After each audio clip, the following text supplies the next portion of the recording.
حبايبي حلوين، يا رب تكونوا بهنا وخير وصحة وسعادة. جيت لكم النهاردة بروتين جديد. روتين كده، نهار كامل في المطبخ. طبعا كل بتقضي اكترية الوقت في المطبخ، بجد والله. وربنا يكون في عون كل لان بصوا الجو حر نار. وبجد ومش هزار، ده حقيقة. وبصوا احنا بنطلع من المطبخ شوربة. فحبيت كده بقى ان انا اشارككم يومي بيبقى في المطبخ عامل ازاي. حبيت طبعا اعمل فطار. فطرت كده، عملت كوباية شاي بلبن. عملت حاجة يعني يا بنات بحبها بصراحة. عملت كوباية شاي بلبن، وعملت كان عندي فينو، فعملت رغيفين كده فينو بالحلاوة. انا من عشاق الحلاوه، من عشاق الفينو، زي ما انا قلت لكم. بحب المخبوزات جدا جدا جدا. فقولوا لي مين زيي بيحب المخبوزات. بس بحبها، بس مش بعرف اعملها قوي يعني. في حاجات بتنجح معايا وحاجات لا. فاهمين حاجه؟ فان شاء الله باذن الله زي ما انا بحبها، انا عايزه اتعلم ان انا برضو اعمل حاجات كده مخبوزات وتنجح معايا. علشان انا بحبها زي ما انا قلت لكم. فاللي المفروض بيحب حاجه يحب ان هو برضو يعملها. بس طبعا فطرت كده، وابتديت ان انا اشوف يومي هيبدا ازاي او هعمل ايه. طبعا كنت هعمل الغدا. كنت قبليها سلقت يعني لحمه وكده، وشاركتكم معايا يعني ازاي بسلق اللحمه. فكنت عايزة اعمل جنبيها يعني فاصوليا بيضة، وشوية رز بشعرية كده جنبيها، وطبعا عندي لحمة. فكنت عاملاها باللحمة يا بنات، تحفة تحفة تحفة يعني. انا جربتها برضو بالفراخ، بس مع شوربة اللحمة كده بتبقى ليها كده مذاق تاني يعني، فاهمين؟ بس طبعا ضربت كده بصلتين حلوين يعني وسط، واحدة بيضة وواحدة حمرا. وبعد كده رشيت عليها شوية ملح وشوية فلفل اسود. ده اساسي في اي بصلة يا بنات. انا بحب ان انا اشوحها بالزيت. كنت حاطة شوية زيت على سمنة. ونزلت طبعا بيها بالبصلة زي ما انا قلت لكم. وبعديها اصفرت. طبعا هنا عندي الفاصوليا البيضة كنت ما نقعتهاش في مية. كنت حاطة طبعا مية سخنة، وبعدين نزلت بيها وحبيت ان هي تغلي طبعا. وبعد كده نزلت بعصير طماطم يعني بنص الشفشق بس يا بنات، او بربعه كمان يعني مش كتير. تمام. ونزلت طبعا عليها بالبصل لما اصفرت، واغطيها طبعا. واديها كده لحد ما عندي منسوب الصلصة يعني يقل شوية وتتسبك حبة يعني مش كتير. بس عندي طبعا البهارات بتاعتي، مرق الدجاج. كانت مرق الدجاج باللحمة يا بنات، وشوية ملح غير الملح اللي انا حطاه في البصلة وهي بتتشوح. وكان عندي 7 بهارات، وكان عندي شوية كمون وشوية كزبرة ناشفة. وايه تاني؟ وبس، وشوية فلفل اسود بس. وبعد كده طبعا عندي الفاصوليا يعني استوت، وحطيتها على الطماطم بعد ما اتسبكت.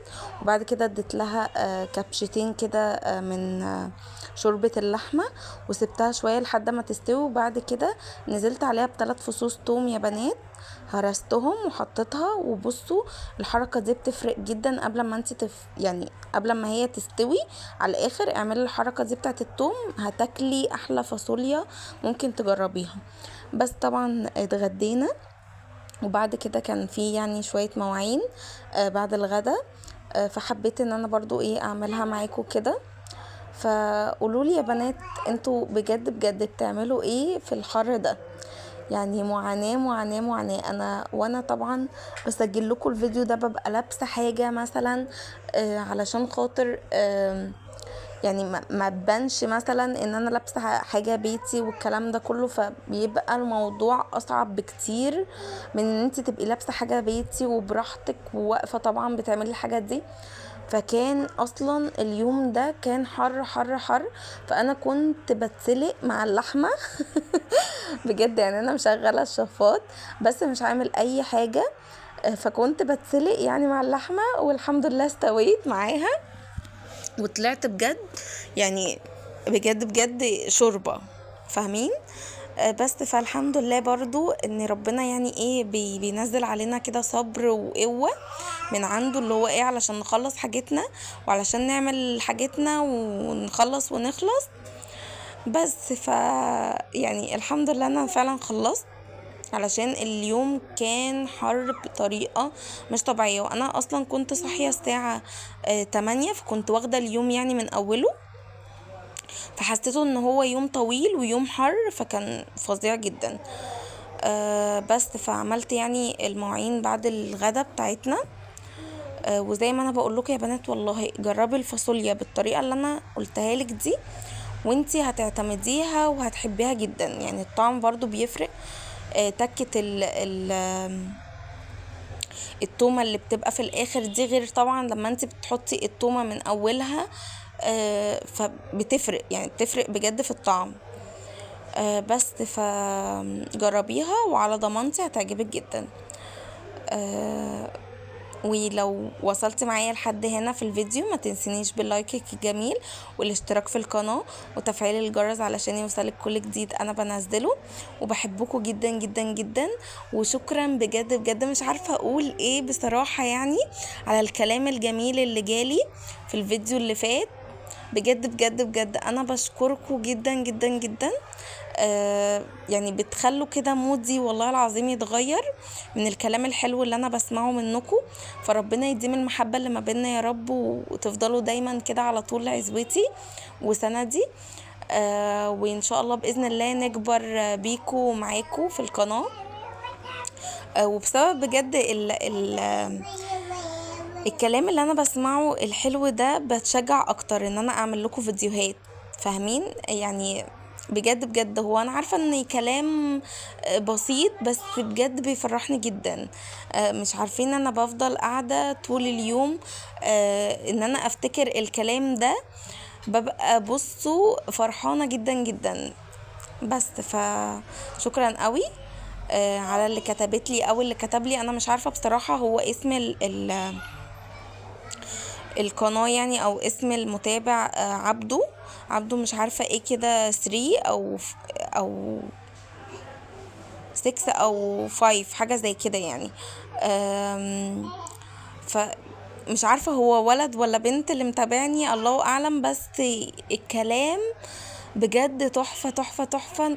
وبصوا يغير فعلا من مود، لو انتي مودك وحش بسبب الكلام اللي انتي تسمعيه ده، بيغير من مودك يعني. وخلاني والله العظيم فرحانة طول اليوم. فشكرا جدا جدا جدا ان انتي فرحتيني، او ان انت فرحتني بكلامك الحلو ده.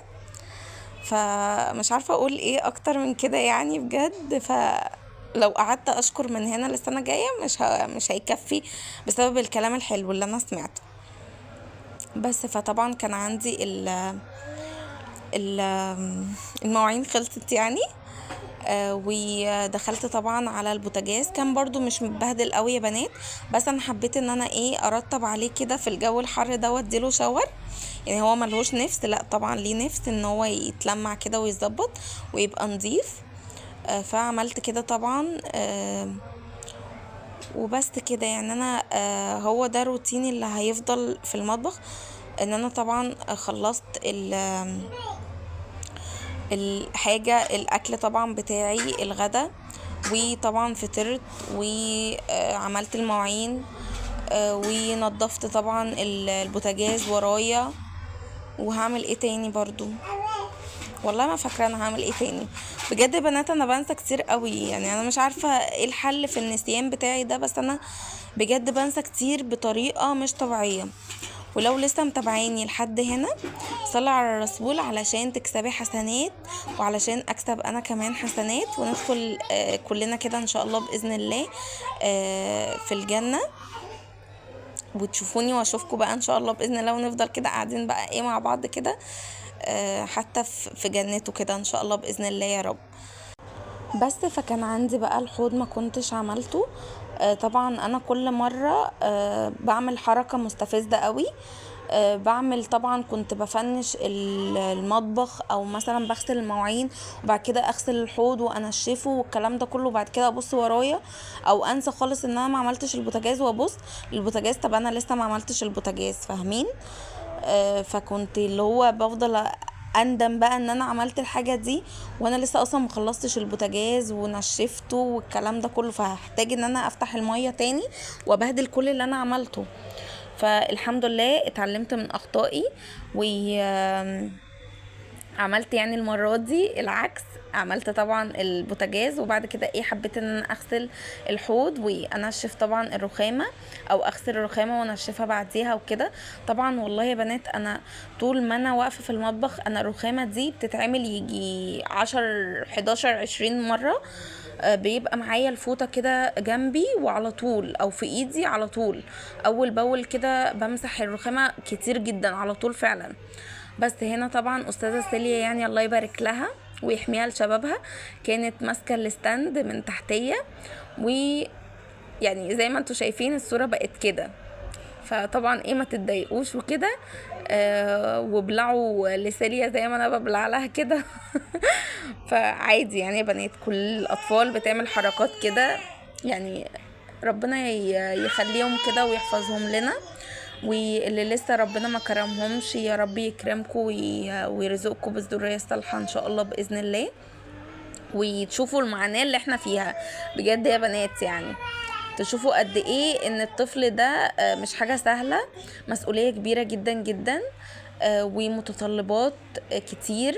طبعا اللي معاها 2 و3 فعلا بجد كتر خيرك وربنا يكون في العون. انا معايا واحدة ولسه متطلباتها مش كتير بس تعباني، يعني زي ما انتوا شايفين كده انا بسجل الفيديو اكيد سامعين صوتها وهي ايه عمالة تزن. بس طبعا نشفت كده الرخامة طبعا عندي، وبعد كده لميت طبعا المية في الحوض وبس كده كنت فنشته يعني وخلصته. وبس مش فاكرة هعمل ايه تاني، بس بوريكم طبعا ان انا خلصت. ف عملت كده. كان محمد يعني جايب لي مانجا، فحبيت ان انا ارطب على نفسي كده وايه، وانا بحب بصراحة يا بنات ان انا امسك المانجا كده اكلها، انا بستمتع بالمانجا بالطريقة دي. فمش عارفة مين زيي ما بحبهاش عصير، بحبها ان انا امسكها كده وافضل اكل فيها. وبس كده يا بنات يكون الروتين بتاعي خلص، استنوني تاني في فيديوهات كتيرة ووصفات حلوة زيكم، بحبكم قوي احلى متابعين في الدنيا، والسلام عليكم ورحمة الله وبركاته.